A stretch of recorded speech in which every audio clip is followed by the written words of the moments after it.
नमस्कार, आप देख रहे हैं न्यूज स्टेट का डिजिटल प्लेटफॉर्म। आपके साथ मैं हूं प्रीति भारद्वाज। ज्ञानवापी, मथुरा जन्मभूमि, संभल और उसके बाद आज बात बदायूं के मस्जिद विवाद को लेकर करेंगे। दरअसल बदायूं में भी एक शमसी जामा मस्जिद है, जिसे लेकर हिंदू पक्ष की ओर से दावा किया गया है कि वहां पर नीलकंठ महादेव मंदिर था, जिसे मुगल काल में तोड़ दिया गया और उसके बाद उसके अवशेषों को मिलाकर मस्जिद का निर्माण करा दिया गया है। हालांकि ये जो मामला है वो दरअसल इस पूरे मामले को लेकर जो याचिका दाखिल की गई थी वो 2 साल पहले दाखिल की गई थी और पिछले 2 साल से लगातार इस मामले में सुनवाई चल रही है। फास्ट ट्रैक कोर्ट में इस मामले की सुनवाई चल रही है। पिछली सुनवाई जो हुई, दरअसल जो शनिवार को सुनवाई हुई थी, उसमें हिंदू पक्ष की ओर से अपनी दलीलें दाखिल की गई थी और आगे की सुनवाई के लिए यहाँ पर मुस्लिम पक्ष को बुलाया गया है कि आप अपने अपने दावे रखिए। हालांकि हिंदू पक्ष का दावा है कि दरअसल हमारे वंशजों की ओर से, महाराणा प्रताप के वंशजों की ओर से उस मंदिर का निर्माण कराया गया था। नागा साधु जो थे वो उस वक्त उस मंदिर की निगरानी करते थे, जिसके बाद जब मंदिर बना तो उसके बाद वो शिवलिंग को कहीं और स्थापित कर दिया गया। लेकिन दूसरी तरफ अगर मुस्लिम पक्ष की हम बात करें तो मुस्लिम पक्ष का कहना है कि ये 850 साल पुराना मस्जिद है और ये जो दावे किए गए हैं हिंदू पक्ष की ओर से, जो बातें यहाँ पर कही जा रही हैं, उनका कोई आधार नहीं है, ये बातें बेबुनियाद है। तो एक बार फिर से उत्तर प्रदेश के एक अलग जिले से मस्जिद विवाद का ये जो मामला है वो सामने आया है और इसको नीलकंठ महादेव मंदिर बताया जा रहा है हिंदू पक्ष की ओर से। क्या आगे और अपडेट है इस मामले को लेकर, क्या कुछ चीजें चल रही है, ये भी बताएंगे। हमारे साथ रवि जुड़ रहे हैं। रवि, सबसे पहले ज्ञानवापी विवाद, जी। उसके बाद मथुरा श्री कृष्ण जन्मभूमि, फिर उसके बाद हमने देखा संभल के जामा मस्जिद को लेकर कि वहां पर हरिहर धाम है, हरिहर मंदिर है, और अब बदायूं के मस्जिद को लेकर कि वहां पर नीलकंठ महादेव मंदिर कभी एक जमाने में हुआ करता था, लेकिन मुस्लिम पक्ष कह रहा है कि ये मस्जिद तो 850 साल पुराना है। जी। 2 पक्ष हैं इसमें, हिंदू और मुस्लिम पक्ष, हम्म। दोनों का के अपने-अपने दावे हैं। हिंदू पक्ष का कहना है हम्म। कि वो राजा अमृतपाल के दरबारी जो हैं, हम्म। उन्होंने इसका निर्माण 1175 में करवाया था हम्म। और फिर उसके बाद मुस्लिम शासक जब शमसेद्दीन अल्तमश जब आए, तो हम्म। उन्होंने इसका 1225 में इसका मंदिर को गिराकर वहाँ और उसकी जगह पर मस्जिद का निर्माण कराया। हम्म। ये तो मान रहे हैं कि मस्जिद का निर्माण हुआ उस समय, लेकिन बिल्कुल। अब दिक्कत यहाँ आ रही है कि इसको जो हिंदू पक्ष है वो कह रहा है कि नहीं, यहाँ पहले मस्जिद थी, और हम्म। मुस्लिम पक्ष कह रहा है कि यहाँ मस्जिद थी। मस्जिद हम्म। पक्ष का कहना है कि सेम वही बात कह रहे हैं कि उन्होंने शमसुद्दीन अल्तमश ने इसका निर्माण करवाया था हम्म। और उनके पास मुस्लिम पक्ष का दावा है कि हमारे पास 1272 का बंदोबस्त का कागजात हैं, जिसमें मालिकाना हक जो है वो मुस्लिम पक्ष का है। वक्फ के पास। हाँ, जामा मस्जिद के नाम से है हम्म। वो, जो अब वक़्त वक़्त हाँ, के पास अब है। चला गया है। और ये मस्जिद, और उनका दावा है कि 840 साल पुरानी है, हम्म। इबादतगाह है और सब देश के सबसे पुराने मस्जिदों में से एक है। एक है। अब ये मामला उठा कहाँ से? ये पिछले साल 2022 की बात है, सितंबर 2022 में हम्म। बदायूं सिविल कोर्ट में जो मंदिर जिसको जिसको कहा जा रहा है हम्म। भगवान श्री नीलकंठ महादेव महाकाल ईशान शिव मंदिर, वो वहाँ उसकी तरफ से एक याचिका दायर की जाती है। उसमें मस्जिद की इंतजामिया कमेटी है, उसे बनाया जाता है, पार्टी यूपी सुन्नी वक्फ बोर्ड को बनाया जाता है, केंद्र सरकार, यूपी राज्य सरकार। सरकार को बनाया जाता है, डीएम को बनाया जाता है। अब ये मामला पिछले कुछ दिनों से इसका लगातार सुनवाई जारी है और इस पर कहा जा रहा है कि अगले 3-4 महीनों में इस पर कोई ये एक फैसला संभव ये होगा। फैसला नहीं, इस पर ये संभव हो सकता है कि इस पे ये वहां भी सुनवाई सभी कर बोले, हाँ। हाँ, अभी तो सुनवाई फिलहाल करने यही लायक चल रहा है कि सुनवाई लायक ये मामला है है या कि नहीं, नहीं। और 2 हाँ, साल से ही जी, लंबित है जी। उधर। तो एक तरीके से अगर इसको देखा जाए, एक पूरा पैटर्न अब फॉलो होता हुआ यहाँ पर नजर आ रहा है कि पहले अब संभल को लेकर इतना ज्यादा शोर शराबा हमने देखा। संभल को लेकर तो खैर राजनीति थमने का नाम नहीं ले रही है, लेकिन इस बीच बदायूं के अब जामा मस्जिद को लेकर ये पूरे दावे हिंदू पक्ष की ओर से किए जा रहे हैं। लेकिन कहीं ना कहीं अब सवाल यही है कि ये एक तरीके का पैटर्न अचानक से क्यों फॉलो होने लगा और एक के बाद एक तमाम ऐसी याचिकाएं दाखिल की गई हैं जहाँ पर हर दूसरे दिन किसी दूसरे मंदिर को मस्जिद बनाने की बात यहाँ पर कही गई है।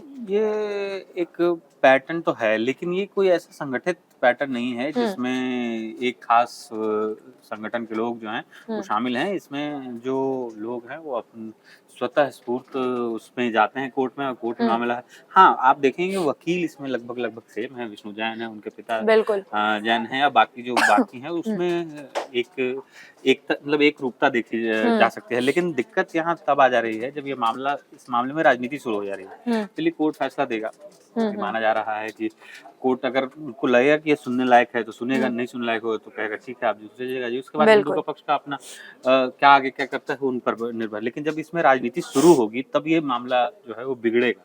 जी। और चूंकि देखिए इस पूरे मामले को अगर देखा जाए तो यहाँ पर 1175 का तो जिक्र किया गया है कि वहां पर पहले नीलकंठ महादेव मंदिर हुआ करता था। नागा साधुओं की ओर से उनकी वहां पर रक्षा की जाती थी, मंदिर की देखरेख की जाती थी। लेकिन फिर जब इस मस्जिद का निर्माण कराया गया, अल्तमश की ओर से जब इस मस्जिद का निर्माण हुआ तो वो साधु संत और शिवलिंग को लेकर वो वहां से 1.5 किलोमीटर वहां दूर चले गए और वो आज भी वहां पर मंदिर है। लेकिन दूसरी तरफ उन दावों के सबूतों को आप देखिए, हिंदू पक्ष ने 144 साल पुराना एएसआई का वो जो एक पहली रिपोर्ट आई थी उसको उन्होंने दावे के सबूत के तौर पे दिया है। आप समझिए कि लगभग 140 साल पुराना वो गजेटियर भी दिया गया है जिसमें बताया गया कि ब्रिटिश काल में इसका निर्माण हुआ है और उस समय की देखरेख का जिक्र किया गया है। जी, हिंदू पक्ष की ओर से ना अपनी याचिका में 3 जो दस्तावेज हैं उनका हवाला है। पहला है सर्वेक्षण की रिपोर्ट, राजा महिपाल के मंदिर बनवाया। उसमें जो रिपोर्ट में जो लिखा है उसकी राजा महिपाल ने इस मंदिर को बनवाया जिसे मुसलमानों ने नष्ट कर दिया। ईसाई ने 1857 से लेकर 1877 तक जो है वो बिहार से बदायूं तक उन्होंने एएसआई का सर्वे करवाया था एएसआई के थ्रू।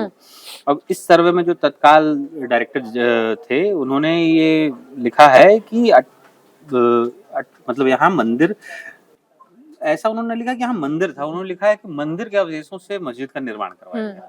लेकिन फिर वही है ना सवाल कि अगर ठीक है आप मंदिर का इसमें जिक्र नहीं है लेकिन मंदिर के अवशेषों का जिक्र है तो कहीं ना कहीं जो दावे हिंदू पक्ष की ओर से किए गए हैं वो यहाँ पर सच होते हुए या थोड़ा पुख्ता होते हुए तो जरूर नजर आ रहे हैं।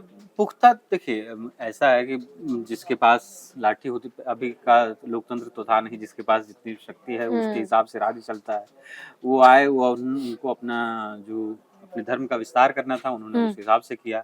उनको दूसरे धर्म को नीचे दिखाना था या अपनी उस समय की जो भी परिस्थितियां साबित करनी थी वो उन्होंने किया।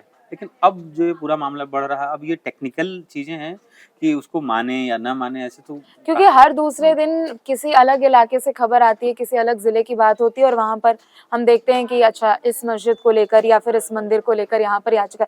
लेकिन देखिए जब जब इस तरीके के मामले सामने आए, सबसे ज्यादा अगर किसी चीज का जिक्र होता है तो वो है प्लेसेस ऑफ वर्शिप एक्ट 1991, क्योंकि पूरा ये जो केस का आधार होता है जब कोर्ट में सुनवाई होती है तो सबसे पहला तर्क मुस्लिम पक्ष की ओर से या फिर दूसरा जो पक्ष होता है जो कि हिंदू पक्ष के अलावा होता है उनकी ओर से बार बार यही तर्क दिए जाते हैं कि चलिए ठीक है, जामा मस्जिद को ही अगर हम संभल वाले केस को ही देख ले तो यहाँ पर कुछ मौलाना ये तक कह रहे थे कि चलिए अगर बन भी गया होगा तो वो उस समय की उनकी लोगों की जिम्मेदारी होगी। लेकिन अब चूंकि प्लेसेस ऑफ वर्शिप एक्ट जब लागू हुआ तो 1947 के बाद जो मूल भाव है, जो मूल स्वरूप है वही अब रहेगा, आप उसको नहीं बदल सकते। ये लाया ही इसीलिए गया था प्लेसेस ऑफ वर्शिप के, ये जिस समय लाया गया था उस समय पूरे देश में बाबरी और अयोध्या राम मंदिर को लेकर वो पूरा विवाद चल रहा था और पूरे उरूज पे था। मतलब अपने ये पूरा विवाद जो है वो सबसे टॉप पे था, मतलब वो उस समय सबसे ज्यादा चर्चा का विषय था।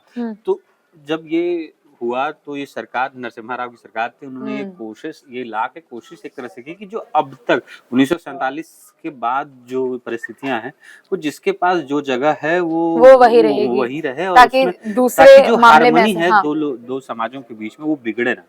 मामला यहीं आके अटक रहा है। लेकिन कुछ ऐसे तर्क हैं जो प्लेसेस ऑफ वर्शिप एक्ट में नहीं भी हैं और उन तर्कों का भी हवाला दिया जाता है। चलिए ठीक है, बहुत बहुत शुक्रिया रवि आपका तमाम जानकारियों के लिए।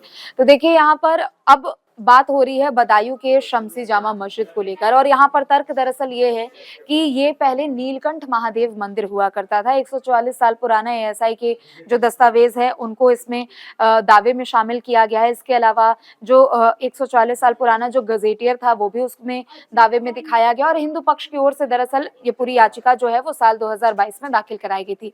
सुनवाइयों का दौर लगातार जारी है, हालांकि ये मामला सुनने लायक है भी या नहीं, फिलहाल अभी इस पर ही सुनवाई चल रही है और आगे की सुनवाई में यही देखना होगा कि कोर्ट इस संदर्भ में क्या फैसला लेती है। फिलहाल के लिए बस इतना ही। आप देखते रहे न्यूज स्टेट। नमस्कार। न्यूज नेशन अब व्हाट्सएप पर खबरों की ताजा अपडेट के लिए न्यूज नेशन के इस QR कोड को स्कैन करें।